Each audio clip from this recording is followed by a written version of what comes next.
Some things get heavier with time. Grudges are one of them. They don't mellow like wine or soften like bread.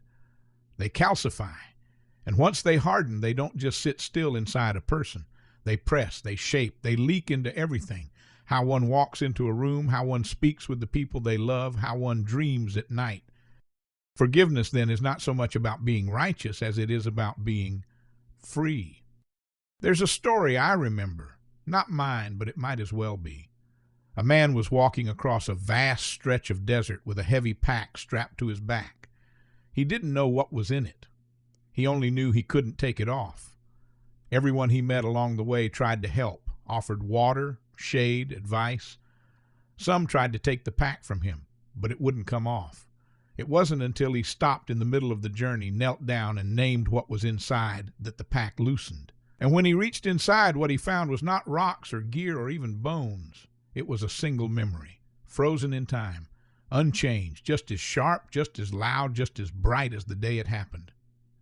And he wept, not because of what he found, but because he'd been carrying it so long he forgot it was there.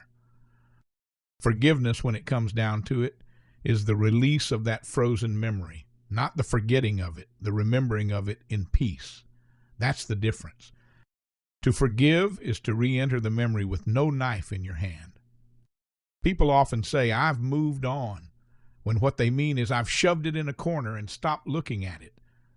But it's still there, still humming, still shaping the wiring of your trust, the softness of your voice, the way you sit across from someone who reminds you of them. You don't move on from a wound by ignoring it. You move through it by cleaning it out, even if it stings. And that's the hard thing about forgiveness. It will sting.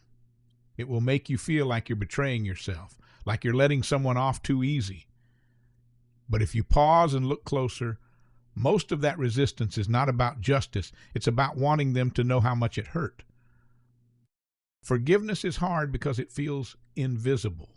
There's no trophy for it, no scoreboard, no loud applause, but inside the soul it is one of the loudest victories you can ever win.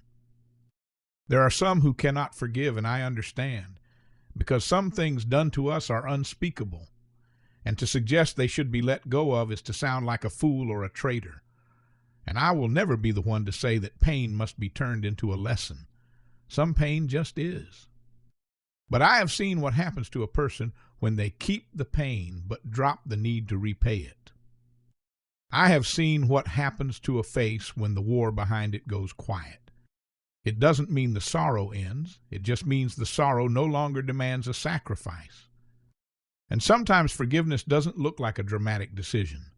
Sometimes it's a slow, steady giving back to time what time alone can hold. You don't have to rush it. You don't have to force it. But if the thought of them, whoever they are, still burns like acid in your chest, then you're the one drinking it, not them. Letting go doesn't mean they didn't change you. It means they don't get to change who you become next. Sometimes the person to forgive isn't someone else at all. Sometimes it's the version of you that made the mistake, or trusted too soon, or stayed too long, or spoke too sharply. And forgiving yourself is its own kind of crucifixion, because you know all the facts, all the selfishness, all the avoidance, all the pride. But you also know the ache that came after, the long nights, the trying to be better, the slow becoming.